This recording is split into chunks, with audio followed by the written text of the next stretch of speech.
Bueno, comenzamos la grabación de un nuevo vídeo. En este caso continuamos con el bloque 2 de física de primer bachillerato y en este caso estamos en el segundo tema. Continuamos en el segundo tema, que es dinámica 2. Recordar, dinámica del movimiento circular o del movimiento curvo. Estamos dentro del punto 3 del tema, que serían las leyes de Kepler.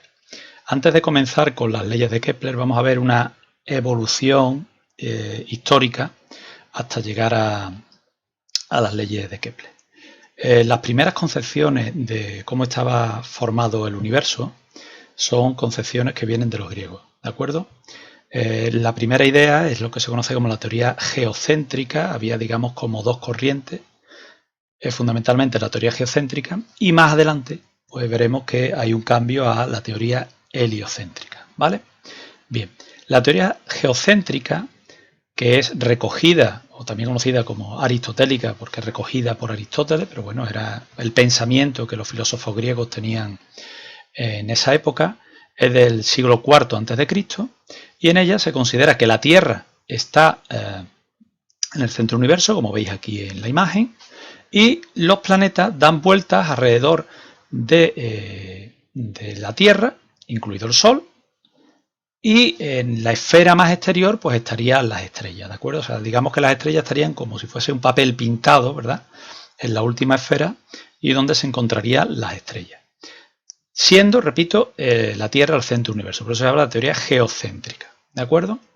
Esta teoría, en el siglo II después de Cristo, sufre una modificación por parte de Ptolomeo e introduce lo que se llaman los epiciclos, ¿de acuerdo? ¿Qué es un epiciclo y por qué se introduce? Pues fijaros, en esa época las mediciones que se hacían por la observación se daban cuenta que había planetas, o sobre todo se observaba con la Luna y algunos planetas, en el que durante determinadas épocas del año su posición respecto a la Tierra variaba. ¿Eso qué significaba?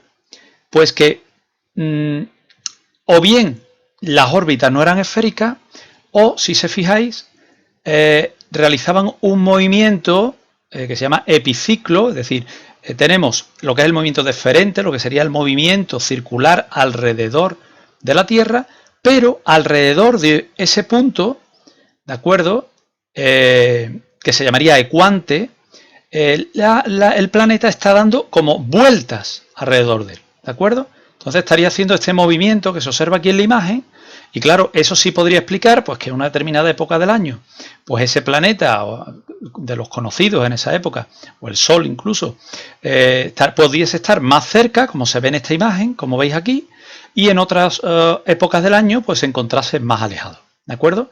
Ese, digamos, es el sistema que utiliza Ptolomeo, que era un matemático, filósofo. En aquella época pues hablábamos de hombre del conocimiento, ¿no?, en todos los campos. Y mediante este tipo de movimientos, este movimiento deferente con esos movimientos epicíclicos respecto, repito, a un punto de la curva, en este caso del movimiento circular, que se llama ecuante, pues podía explicar que esos planetas ocuparan posiciones más alejadas o más cercanas, como se ve aquí, ¿veis?, respecto a la Tierra en distintas épocas del año. Durante toda la Edad Media se mantiene la teoría geocéntrica.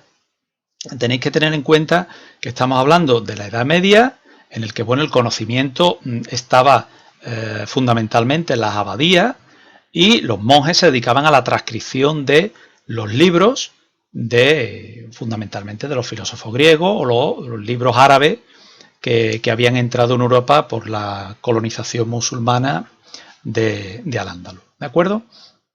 Entonces, todo ese conocimiento estaba restringido a las abadías y no era un conocimiento que estuviera a disposición de todo el mundo.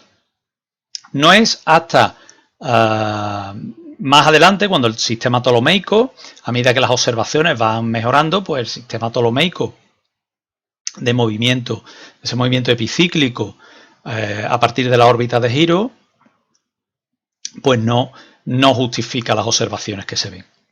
Entonces se llega al siglo XVI y un sacerdote polaco, Nicolás Copérnico, propone en sus observaciones la teoría heliocéntrica. Es decir, él sitúa el Sol en el centro del universo y es el resto de planetas los que dan vueltas alrededor del Sol.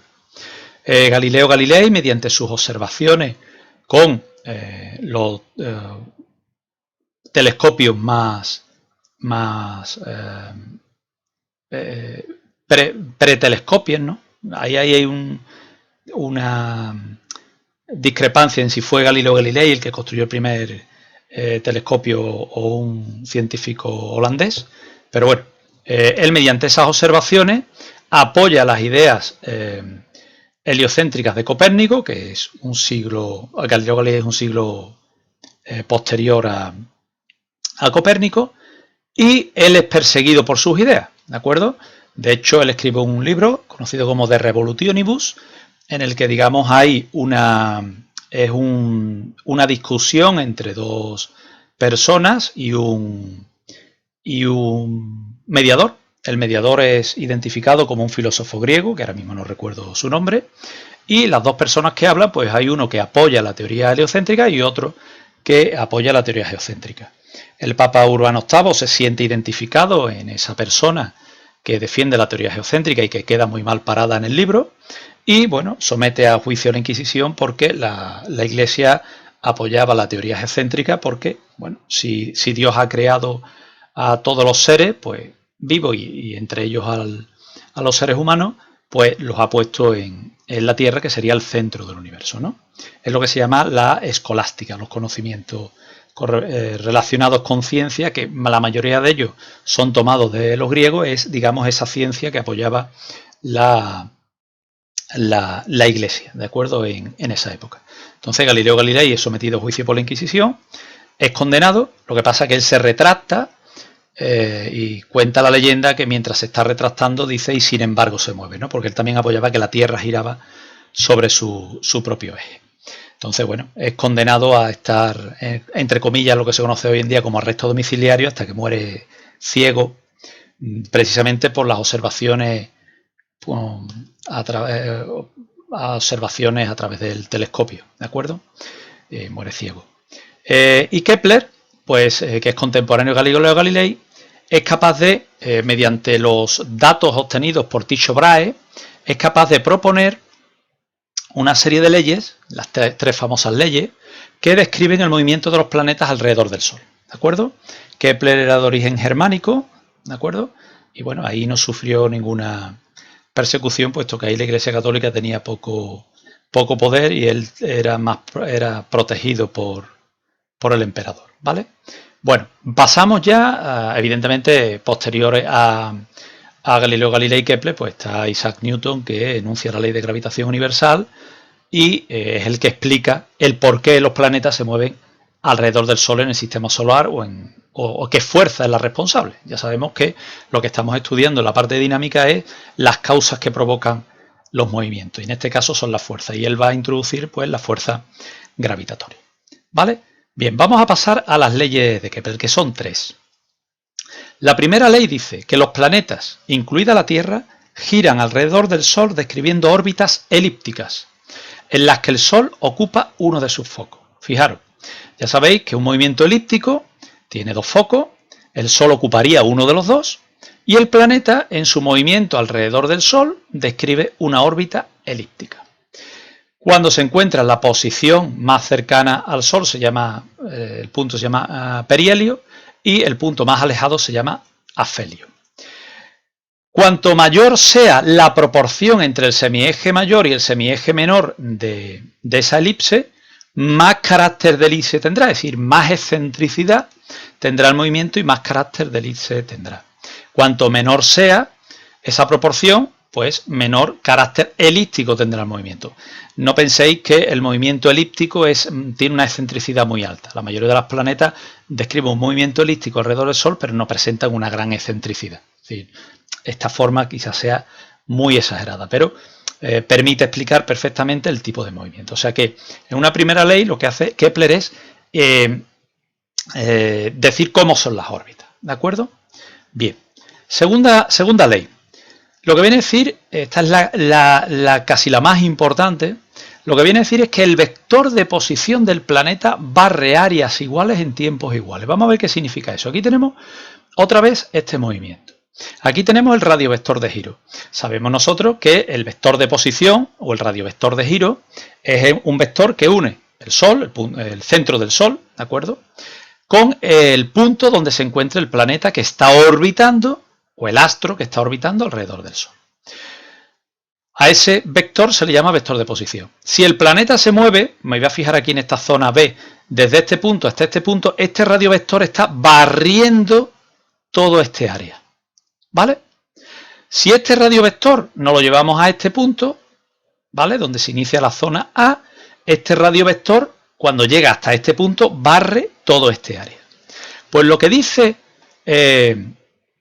Kepler es que este radiovector de giro, que como vemos aquí es mayor que aquí, barre áreas que son iguales, es decir, tenéis que hacer la abstracción de que el área A y el área B son iguales, lo hace en tiempos iguales. Es decir, que el planeta, cuando va desde este punto hasta este punto en el que ha barrido un área B que es igual a este área A, si ese planeta va desde este punto hasta este punto, el planeta cuando va de aquí a aquí y cuando va de aquí a aquí tienen que tardar el mismo tiempo.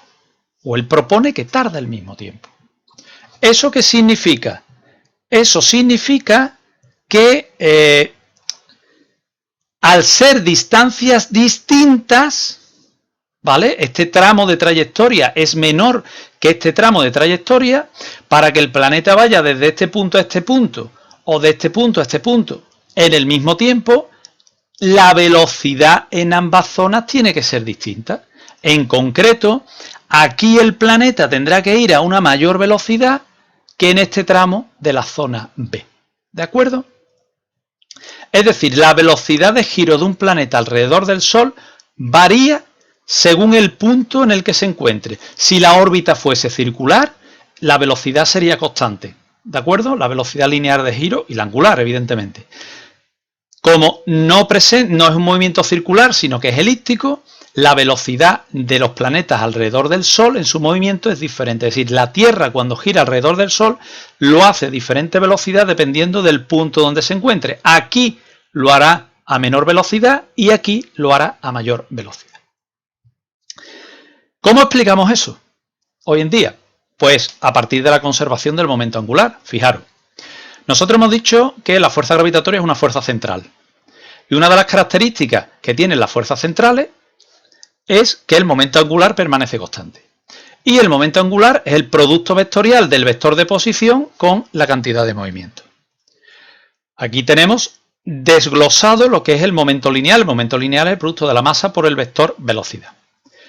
¿Qué ocurre cuando el planeta se acerca a puntos cercanos al Sol? Aquí lo tenemos. Fijaros, cuando el radiovector de giro es muy pequeño. ¿De acuerdo? Estamos acercándonos al perihelio. ¿Qué ocurre? Que el radiovector de giro es muy pequeño. ¿Veis? Baja. Pero claro, como el producto vectorial tiene que permanecer constante, si el radiovector de giro disminuye, la velocidad debe de aumentar porque, hombre, el planeta no ha perdido materia. El planeta sigue teniendo la misma materia. Es decir, que en esta zona de aquí, donde el radiovector se está haciendo más pequeño, la velocidad tiene que aumentar para que se cumpla el principio de conservación del momento angular. ¿De acuerdo? ¿Qué ocurrirá cuando el planeta se aleja? Es decir, en estas situaciones, cuando el planeta está en puntos muy alejados y el radiovector de giro es mayor. Si el radiovector de giro aumenta, para que el producto vectorial permanezca constante, la velocidad de giro en esos puntos alejados tiene que ser menor. Es decir, que hoy en día, a partir del principio de conservación del momento angular, podemos justificar esas observaciones que propuso Kepler en su segunda ley. Y vamos a la tercera ley. Lo que dice Kepler la tercera ley es lo siguiente. Kepler dice que el cociente entre el cuadrado del periodo de revolución, aquí está representado, ahora lo explicaremos, y el cubo del radio medio de la órbita, ahora veremos lo que es una constante para todos los planetas. Cada uno tendrá la suya, ¿de acuerdo? Bien. Bueno, perdón, Todos tienen la misma. Ahora veremos por qué. Ahí me he equivocado. ¿Qué es el periodo de revolución? El periodo de revolución es el tiempo. Imaginemos que el planeta está aquí, como tenemos aquí representado. El tiempo que tarda en realizar una órbita completa. El tiempo que tarda en dar la vuelta completa. Por ejemplo, para la Tierra es 365 días y 6 horas. Por eso cada 4 años tenemos un año más. 6 horas, más 6 horas, más 6 horas, más 6 horas. Son las 24 horas y cada 4 años le añadimos... Bueno, no son exactamente 6 horas y un poquito más. Pero bueno, le añadimos un día y tenemos un año bisiesto. ¿De acuerdo? Está aquí indicado. ¿Y qué es el radio medio de la órbita? Pues él lo que calcula es... Vemos que aquí el radio de giro es más pequeño, aquí el radio de giro es mayor, aquí es mayor, este es el radio mayor, aquí es menor. Es decir, lo que se hace es un promedio del radio de giro. Y ese cociente entre el periodo de revolución al cuadrado y el radio medio de la órbita al cubo es constante para todos los planetas. Y ahora veremos que ese valor de constante sí es el mismo para todos. Pero claro, él dice que es constante. Lo que no sabemos es esa constante de dónde viene. Voy a poner un ejemplo. Vamos a suponer que sale 5, pero ese 5 no sabemos de dónde viene. ¿Vale? Él no lo propone. Decir que el radio vector de giro siempre, lo veremos en el vídeo correspondiente a los ejercicios, es siempre el radio medido desde el centro del Sol hasta el centro del planeta o del astro que esté orbitando, o del satélite artificial, ¿de acuerdo? Es de centro a centro, ¿vale? Ese es el radio orbital que llamaremos, o el radio vector de giro. Bien, vamos a deducir la tercera ley de Kepler, vamos a llegar a la tercera ley de Kepler. Para eso, vamos a partir de la segunda ley de Newton, y decimos, pues, en el movimiento de los planetas alrededor del Sol, va a actuar una fuerza que es la fuerza gravitatoria. Entonces aplicamos la segunda ley de Newton y decimos el sumatorio de fuerzas, que es la fuerza gravitatoria, va a ser igual a la masa por la aceleración. Pero claro, ¿qué aceleración? La aceleración centrípeta, que es la que mantiene, digamos, debido a que la fuerza gravitatoria es de tipo atractivo, es la que mantiene al planeta describiendo esa órbita elíptica. Si trabajamos en módulo, ¿de acuerdo? Que es más cómodo, y sustituimos lo que vale la ley de gravitación universal. En cuarto se introdujo lo que era la ley de gravitación universal, pero hay veces que no se ha visto, y simplemente lo que dice la ley de gravitación universal es que es una fuerza de tipo atractivo que es directamente proporcional al producto de las masas, es decir, en este caso sería la masa del Sol y la masa del planeta, e inversamente proporcional al cuadrado de la distancia que lo separa. Esa distancia es el radio orbital. Y todo eso multiplicado por una constante, que es la constante de proporcionalidad, que es la constante de gravitación universal. No confundir con la G, el 9,8 o 10, que es la aceleración de la gravedad o intensidad de campo gravitatorio. Esto es una constante universal. Por otro lado, sabemos que la aceleración centrípeta es la velocidad al cuadrado partido el radio de giro. El radio de giro, ¿cuál va a ser? El radio orbital. Reordenamos, despejamos la velocidad y reordenamos términos. Vemos que se nos va aquí el radio orbital con el cuadrado, reordenamos términos y despejamos. Esta expresión es la expresión de lo que se conoce como la velocidad orbital, es decir, la velocidad en módulo que tiene el planeta cuando está girando alrededor del Sol. Como vemos, depende del Sol, de la masa del Sol, y depende del radio orbital. Por eso, si el radio orbital es pequeño, la velocidad será grande. Si el radio orbital es grande, pues la velocidad será más pequeña. ¿De acuerdo? Bien, aquí tenemos los datos. Es importante recordar que depende de la masa del astro alrededor del que orbita, pero fijaros que no depende de la masa del planeta. La velocidad orbital de un satélite artificial o de Marte o de Júpiter o de Saturno no depende de la masa de Saturno ni de Júpiter, depende de la masa del Sol. ¿De acuerdo? Bien. Esto es lo que tenéis aquí aclarado.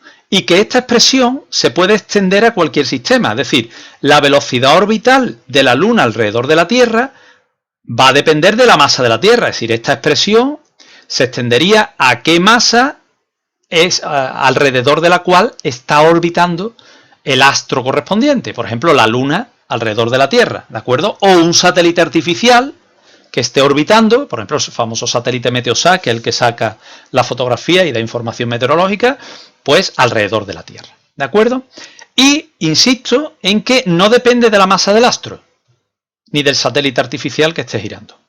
depende del radio orbital de giro y de la masa, repito, del astro alrededor del cual gira, ¿vale? Esa sería la velocidad orbital y esa es una de las expresiones que vamos a utilizar en los ejercicios para calcular qué velocidad orbital tiene un satélite alrededor del astro que sea.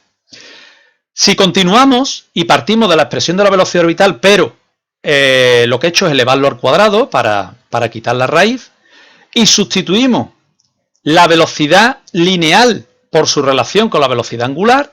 Recordar, la velocidad lineal es igual a la angular por el radio, en este caso el radio orbital. Sustituimos en la expresión, pues nos quedará omega al cuadrado, radio orbital al cuadrado, ¿veis?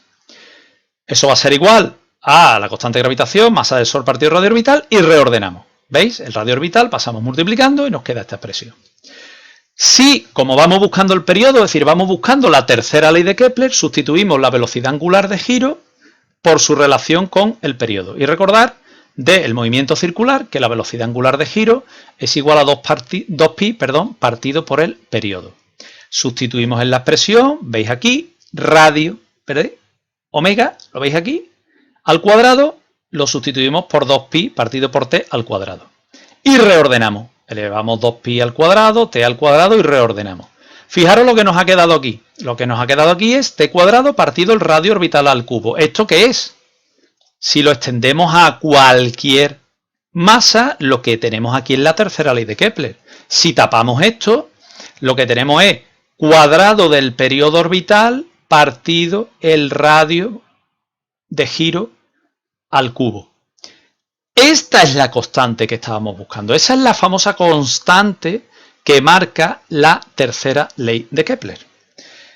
¿De qué depende esa constante? Pues fijaros que es por sí misma una constante. 4pi cuadrado, pi es un número constante, la constante de gravitación universal y la masa del astro alrededor del que están orbitando. En el caso de Kepler, pues ese astro era el Sol, ¿de acuerdo?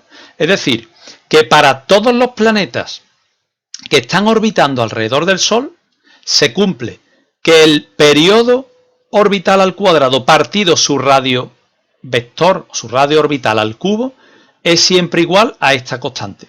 Lo único que ocurre que evidentemente, dependiendo de lo lejos o de lo cerca que se encuentre el planeta, sea la Tierra, Mercurio, Venus, Júpiter, etcétera, respecto al Sol, pues su periodo orbital va a ser distinto. ¿De acuerdo? El periodo orbital pues, de Saturno va a ser mucho mayor que el periodo orbital de la Tierra, porque su radio orbital, evidentemente, es mucho mayor también.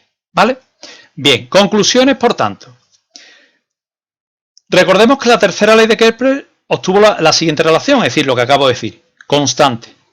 Y hemos visto, de la deducción que hemos hecho para llegar a la tercera ley, que hemos determinado cuánto vale esa constante. Esa constante vale 4pi cuadrado partido gm. Es decir, que si hablamos de la Luna orbitando alrededor de la Tierra, aplicaríamos la tercera ley de Kepler, pero aquí pondríamos la masa de la Tierra, puesto que es el astro alrededor del cual está orbitando la Luna. Y por otro lado, nos da una información magnífica, y es que yo puedo determinar la masa de un astro simplemente conociendo el periodo orbital de giro, como vemos aquí, y el radio orbital de giro. Es decir, que yo puedo calcular la masa, por ejemplo, de la Tierra si conozco el periodo orbital de giro del satélite Meteosat y cuánto vale el radio orbital de giro. Y no necesito, voy a decirlo así de forma bruta, coger la Tierra y ponerla en una balanza. ¿De acuerdo? La tercera ley de Kepler permite la determinación de masas de astros simplemente conociendo cuál es el periodo orbital de giro de ese astro o de ese satélite alrededor del Sol, por ejemplo, o del planeta que sea, y su radio orbital de giro. Es decir, nosotros pudimos determinar la masa de la Luna en el momento que mandamos un satélite artificial a la Luna que orbitó alrededor de ella. Con el tiempo que tardó en orbitar, más el radio orbital calculado, ¿de acuerdo? Con los sistemas que se tenían en ese momento, que se podía determinar, pues se pudo determinar aproximadamente, lógicamente, la masa de la Luna. ¿De acuerdo? Bien, con eso pues finalizamos el vídeo.